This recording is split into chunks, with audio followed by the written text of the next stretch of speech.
Your overconfidence is your weakness. Your faith in your friends is yours.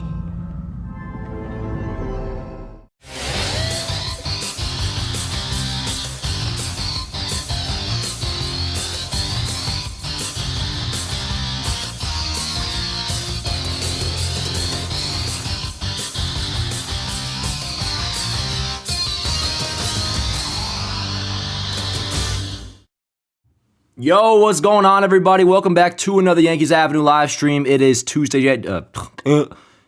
January 14, 2025. Hope everybody is doing well.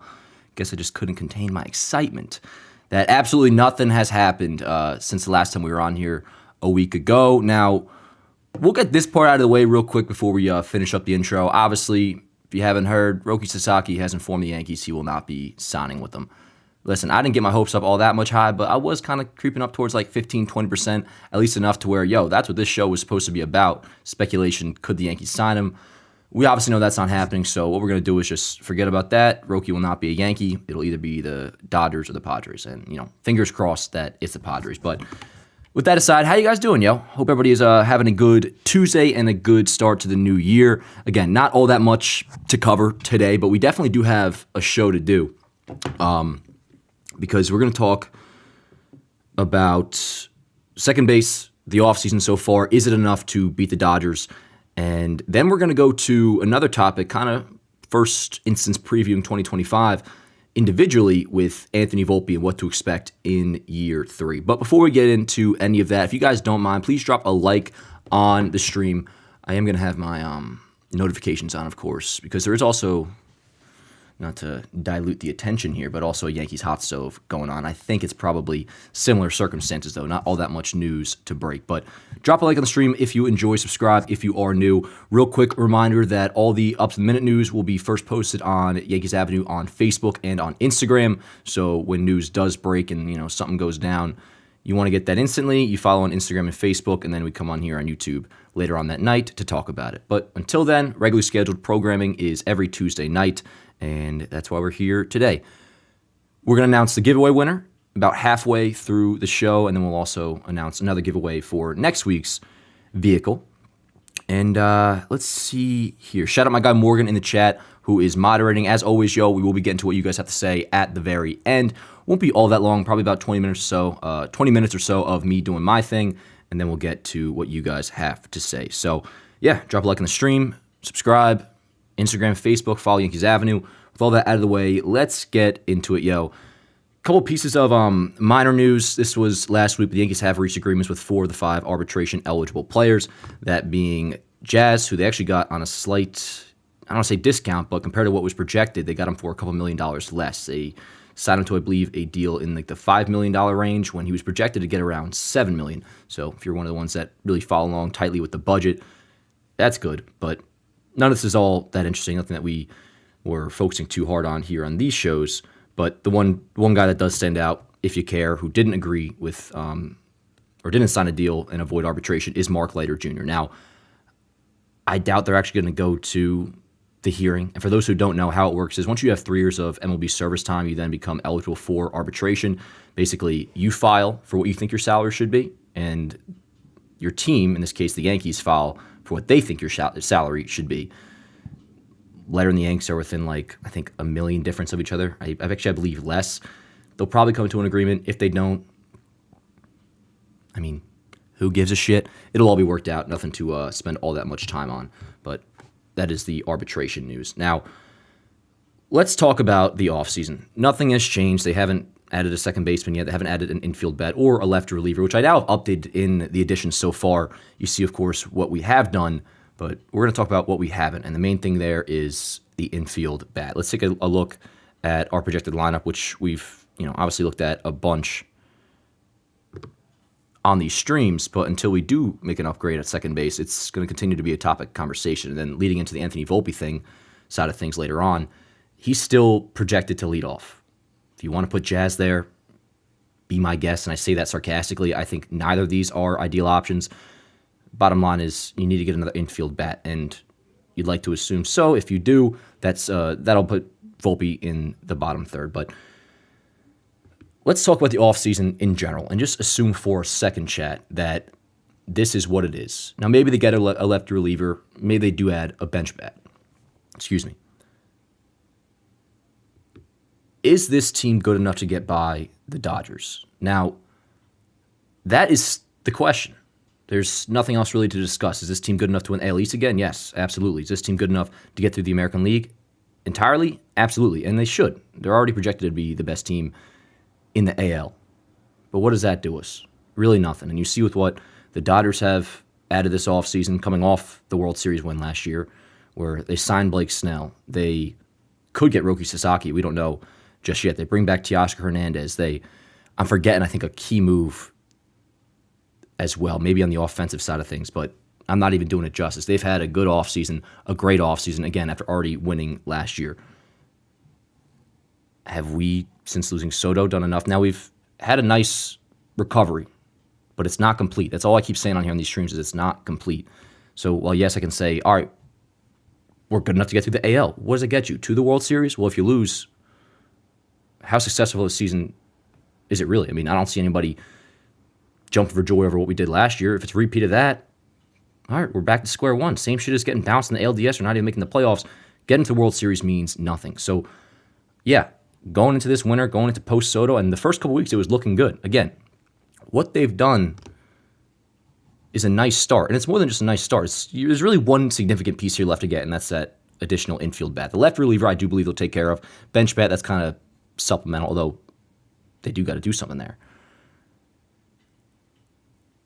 If this is how it ends, yo, I don't think I can give it anywhere near an A for an offseason, which is the line we were saying a few weeks ago, yo, was we're pacing for an A, but if it ends right now, it's a C+. I'll go maybe B-. Because you look at this lineup right here, man, I mean, that ain't getting past the Dodgers. Now, it would be, what, how do you say this, remiss of me? Or I would be remiss not to mention how fantastic the pitching staff is. So any sort of pessimism I have here, it's all relatively speaking to what the Dodgers have done and the team that we have to be, at least I assume, in the World Series again this year. The rotation is no issue there. I mean, that is a fantastic, fantastic rotation. Cole, Fried, Heel, Rodon, and Clark at your 5, and we're still trying to trade Marcus Stroman, who currently is in the 6th spot. The bullpen, terrific. They have changed the landscape of the team this year, and that's fine. I was backing them up on that, and I still do, that, you don't have to entirely, replicate the offense you got from Juan Soto last year or, make the lineup on paper good enough to project to where it's similar to what you had with Soto last year. It's a different team. It's a pitching-focused team, and they've done a pretty damn good job doing so with what I would say is the best staff, at least in the American League, maybe all of baseball when all's said and done. But that doesn't give you an excuse to run out DJ LeMahieu at second base, which right now he currently is. And the intro I played with Darth Sidious and Luke Skywalker saying to him, your overconfidence is your weakness, and Sidious says, your faith in your friends is yours. If you didn't understand that, and I understand why you wouldn't, it was kind of, I have to explain it. I envision Sidious speaking to Cashman there. Your faith in your friends is yours. I mean, we're really banking on a bounce back from DJ LeMahieu, and we can get outside of the DJ part of it. I mean, Waldo we talked about, a lot of this stuff is regurgitated points that I've already made, but until they do change the situation, this is what we have to discuss, and these options are not good enough at second base. They can't go internal at second base. Now, I am not against falling back on the... When I say it now, it feels like a cop-out because... Well, let me make the point first. I have a bad habit of doing that. The trade deadline is a thing. I mean, with me saying this is a lineup good enough and a team good enough to get you through the AL, with that in mind, you could say, all right, just upgrade the lineup at the deadline. I've said that so many times. So, well, yes, I'll say that's valid. I do feel a little bit silly actually coming on here and using that as a take because I've said it many times before and they often don't have a deadline that satisfies me. I don't think they ever really have outside of, funny enough, 2022. And 2021, I guess, at the time, I was pretty cool with as well. But I guess what I'm getting at here is, I mean, it's pretty obvious. If this is what the winner is in terms of key pieces, disappointing. And even more so with how up I was a couple weeks back after the Goldschmidt signing. Because, again, these additions are nice, man. I mean, Max Fried, best left-handed starter in baseball, second best left-handed starter in baseball. Devin Williams, arguably the best closer in baseball. MLB Network, if anybody gives a shit about their rankings, which you shouldn't, but had him as the number one closer in baseball. Bellinger, love the move. Fernando Cruz is going to be a dog once given to Matt Blake. Paul Goldschmidt, I can get behind that. I am behind that. But I'll tell you, my enthusiasm towards the deal would be dramatically reduced if you could go back and tell me, yo, like, and I don't know if this is the case, like, we're talking on January 14th, but if you told me at the time with Goldschmidt, yo, like, that's it, that's the last move you're making offensively, my tune would have been totally different. So, forgive me if, I'm a little bit, not down, because I'm vibing, I'm chilling. But when it comes to this offseason, I can't pretend like I'll be ecstatic if this is what we have. And yeah, they did sign Dom Smith to a minor league deal. Who cares? Andrew Velazquez, minor league deal. Who cares? Brennan Davis, he might be a dog, former Cubs prospect. What am I doing here, bro? Who gives a shit? Need more. Offseason is incomplete. So to answer the question, the title of this video, no, they have absolutely not done enough to beat the Dodgers. They've done enough to secure themselves as the best team in the AL, team that should win the AL East again, although Boston is starting to look somewhat nice. And, Bregman's still out there. He's considered an option for them. They might still go out and get Nolan Arenado, who's with the Cardinals still, remains available via trade. So I don't want to assume nothing, but even if I can, I can't assume anywhere past the AL. So to answer the question of the title, I think it's pretty clear. No, they have not done enough. As for options they can go after, it sounds like Luis Ariz is not happening. Now, this more so seems from on the Yankees end of things. I guess they're just not all that interested in, which, if so, all right, word. I'll say what I said last week. I understand not being about Luis Ariz and the defensive issues. I mean, that's it, but it's significant.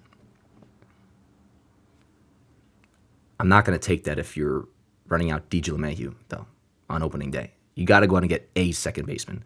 I mentioned Ha-Seong Kim last week. Apparently, he has a shoulder issue.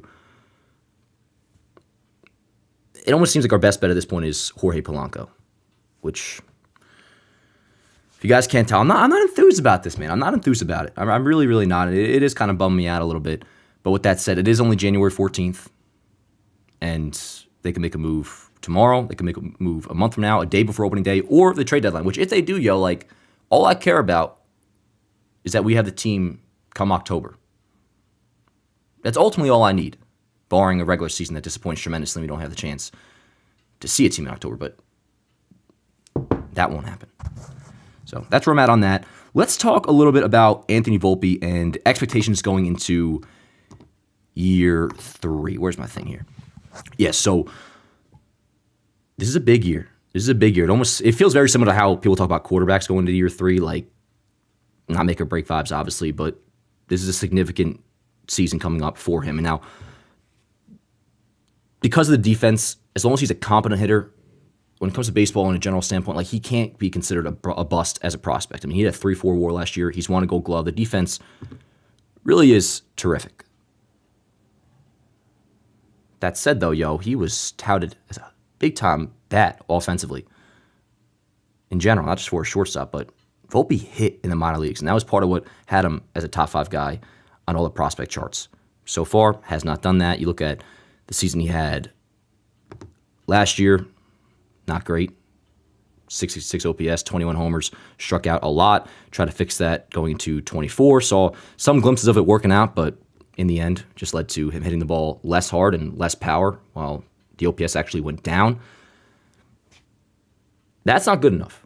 Now, the promising thing is, of course, that that's his projection. We'll get to that in a second. The playoffs, he was fantastic.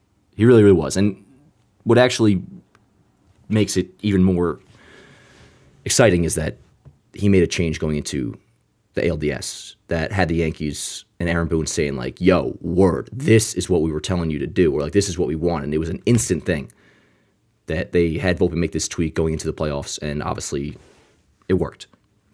Which, let's see here. There's another. Oh, I'm sorry. Where's my freaking. Here you go. So if you look at the numbers, they're backed up by peripherals and metrics. The expected batting average, exit velo, hard hit rates, squared up, percentage, line drive, all that significantly improved in the playoffs, which eye test, no shit, but numbers back it up too. And the exciting thing again is that he actually made a legitimate swing change going into October. Now, this is what I want to get to, his projections. My question to you guys, would you be cool with this season from Anthony Volpe in 2025? OPS above 700, WRC plus finally at league average. Remember, 23 had an 82 WRC plus, so he was 18% below a league average hitter. 24, 86%, or 86 WRC plus, 14% better, worse than a league average hitter. He's projected to go above 100, which that would be an improvement. And then with the defense, that takes the WAR to 4. That is phenomenal. That cannot be considered a bust of a prospect. But unless he leads the Yankees to a World Series, which he almost, kind of, or to winning a World Series, which he definitely tried to do his part against the Dodgers, this is not who Anthony Volpe was supposed to be. And the reason I bring that up is if you're a prospect that leads your team to a World Series win, that's it. Game over. Like the Yankees won the World Series this past year in 24, and what he did in October, done. Volpe is success as a prospect. So you got to do that, which in the end, that is the end-all be-all. Or we need significantly more than this. I mean, an OPS of 709, especially in year 3, I'd be glad about the improvement, but that would not be enough. The batting average is going to be that low, the power has to return to around 25 homers or so. My baseline I'll put out there, 250 average, forget that. 330 on base. 330 on base for Volpe. OPS at least in the mid-700s. Get the power back while not resorting to 2023 form. Because that was a frustrating thing watching him last year, It was like, man, I mean, rate-wise, production-wise, you're the same hitter. You're actually technically worse because the power's disappeared. And that goes back to the lineup thing. I can't stand the idea of him leading off because it forces an approach on him. You got to get him to the bottom third of the order. And that's kind of like, no shit. You want the guy to set up for Aaron Judge? Of course there's going to be more pressure. And if you look at his splits for his career, don't want to put too much into this because there's a lot you can dive into as to why these things happened. But just kind of being black and white with it, you notice what the highest OPS in the batting order from him comes in batting 7th or batting 8th.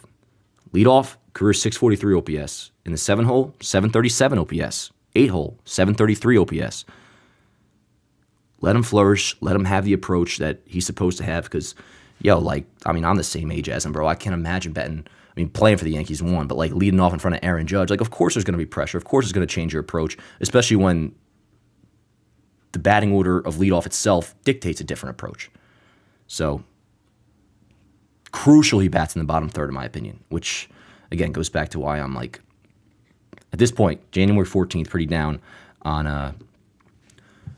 the offseason all of a sudden, because that's where it has us at offensively. But, that's going to do it for my portion of this show. We're going to turn it over to the chat right after we get to the giveaway. And I know it's kind of a quick one today, but not all that much news, of course. Also, sorry, I'm all over the place in my graphics today. I feel like if anybody cares, Yankees Marlins will play an exhibition game on March 25th. There you go. That's how fucking strapped we are for news right now, Giveaway, though, go ahead and comment on the YouTube, the actual comments, not the live chat, but the comments section for a chance to win a free shirt. I'll pick a random comment, announce it next week, which we'll announce last week's in just a second. Got to use a keyword, though. Use the word...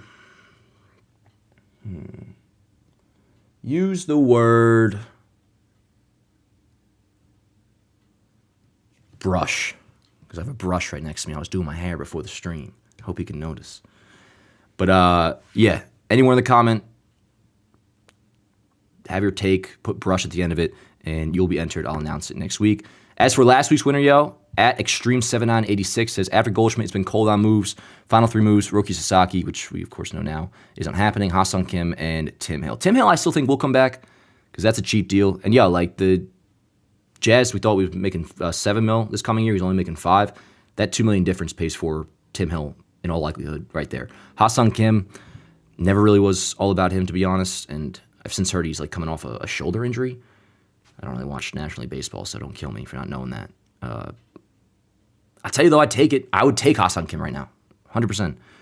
But yo, Extreme, just DM me on Instagram or Twitter at Dan Allen Rourke, and we'll hook you up, bro. I appreciate you. And I appreciate all you guys watching, commenting, and just being involved in these off-season streams. I'll tell you, yo, like I'm ready for the watch parties to come back. I got the itch, chat. I got the itch. But all right, yo, let's pull the chat, see how you guys are feeling, and yeah, kind of just kick it for a minute, and then we'll probably get out of here.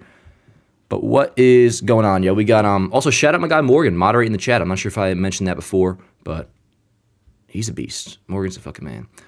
Do I think we trade Stroman? I still do, but I am losing a little bit of hope, man. I definitely moved off the idea that they'll be able to trade all of his $18 million salary. Holding out hope they can get most off, but I do think they'll be able to trade Stroman. That just might not come until March, or maybe at some point when another team's rotation takes a hit. He's playing exhibition gamers. Hey, what up, Feo? How you doing, man? Let's see. Go get Brendan Donovan. Yeah, man, we talked about him a little bit last week, but the Cardinals apparently are just not having it. That's not going to happen. Starting rotation, as with Roki. Who's your number one target for a starting infielder?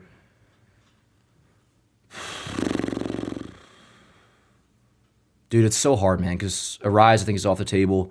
Ha-Seong, I'm not all that thrilled about. Don't think Correa or Bregman or Arenado are happening. I would love Correa, man. Would love him. Love him, love him, love him. Again, at this point, dude, I really would be, I guess, like, cool with Jorge Polanco, which is stupid, bro. Like, I don't fucking want Jorge Polanco. I really, really don't. He's ass defensively. I might be able to talk myself into a bounce back offensively, but I'm already doing that for Goldschmidt, yo. Like,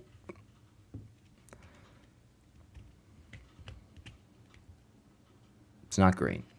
It's not great. And that's not giving the Yankees an out, by the way. They made their bed. They're in this situation because this is how they let the offseason play out. Yeah, I would have brought Glaber back. On the one-year deal, 100%. But we've been saying that.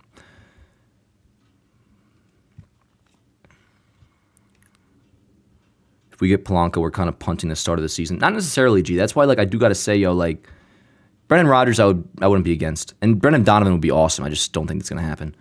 What were we just saying, though? Where did that comment go? Punting on the start of the season. Nah, yo, because we should win the AL East. The team we have right now is good enough to win the East, good enough to win the American League. So, again, like, I could, if I wanted to, give them the benefit of the doubt and be like, yo, this is good until the deadline. But I've said that so many times, bro. So I'm kind of a little more timid to do so this time. Mets win the World Series. You heard it here from Word. Fucking hope. Much rather than the Dodgers.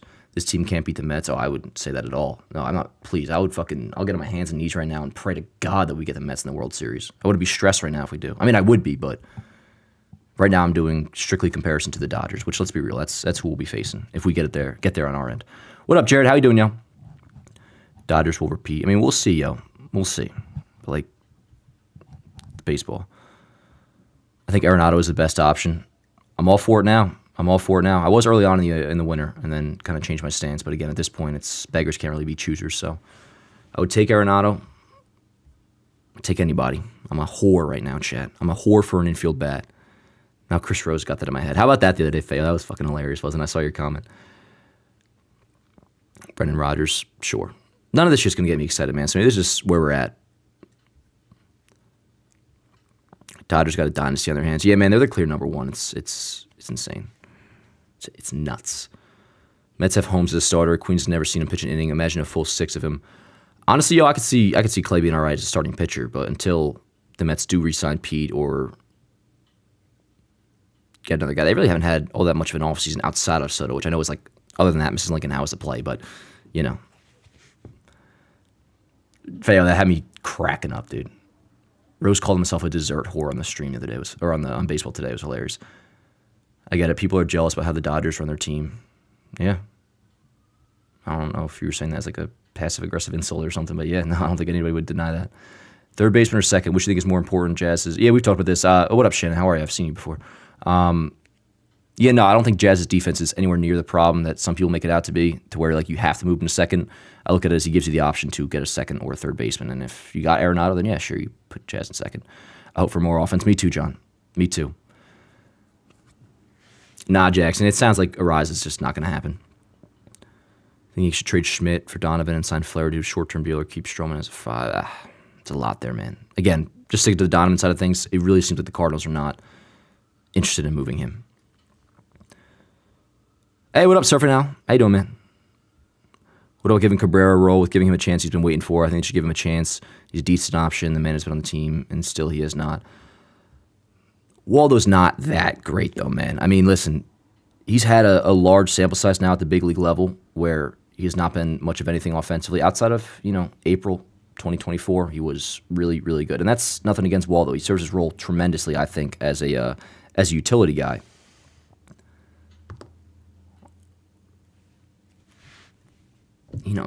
It's same shit, man. Like, Waldo, what could you really expect from Waldo to give this year? And again, like, maybe he does, but until I see it happen, it's not something I could go and be like, yo, he was really good in the minors, although he was never really a ranked prospect. Like, he served his role well. Currently serves his role well. But the lineup with Oswaldo Cabrera, like, even the idea of taking DJ out and putting him in, like, I keep fucking losing my lineup. Is this a lineup you wanted to see after getting bounced in the World Series last year? I shouldn't say bounced, but embarrassed, whatever you want to say. Losing the World Series. The lineup after losing Juan Soto, I mean, even if it has Waldo or not, yo, like, nah. And again, the big thing is Volpe's at leadoff, which is why I was so about Arise, but I do get the disagreement there, which we can kind of just forget about. DJ will return to 2019 form, bro. Come on. Bregman on a 1 year, that's not going to happen, though, Vinny. That ain't going to happen. I would take Bregman on a 1 year. I wish Adames didn't sign so early. He would have been perfect. Yo, I would have loved Adames, man. Would have loved him. Can't fault the Yankees too much on his end because that was before, he signed before Soto, which is what you're saying. You wish he didn't sign so early. Belly in front of Judge, Dominguez lead off. I mean, I like the idea of Bellinger. Like, right now, like, my choice, I would have Belly lead off.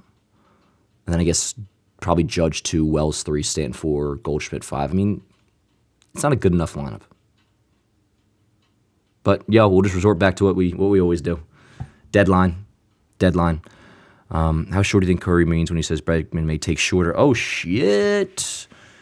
I didn't even see that. What was the report from Curry on Bregman?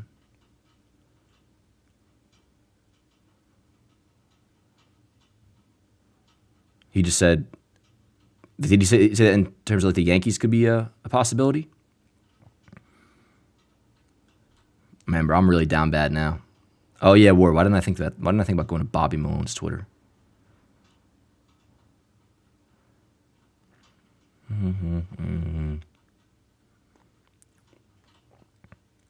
Curry said the feeling is Bregman and Alonso may all get shorter term deals. Still wouldn't get my hopes up, because that entails Yankees going over 301. Which they want Bregman and they won't because they won't go over 301 is ridiculous. Bregman would be a terrible fit. Like, player-wise, no, but obviously I have my feelings about him. And I don't want Bregman, but how could I say that with clearly how, like, deterred I am right now about the lineup? So Bregman on a short deal? Fuck it, bro. Let's do it. But it ain't going to happen, so I don't think so. Until then, we'll see what the next move is. If there is another one, pray to freaking God. If not, the trade deadline it is, and I'll see you guys in July. But that's the deal for this stream. Hopefully, I didn't have like down vibes tonight. Like, I'm stoked for the season, yo. Like, watch parties, I can't wait to get back to that, yo. But this offseason is incomplete until further notice. With that said, appreciate you guys so much. Gonna get out of here. Sorry for the quick stream tonight. But we'll be back next Tuesday, hopefully with some news. Reminder to drop a like on the stream if you could. Helps out a lot. And subscribe if you are new. And see you guys next time, Let's go Yanks.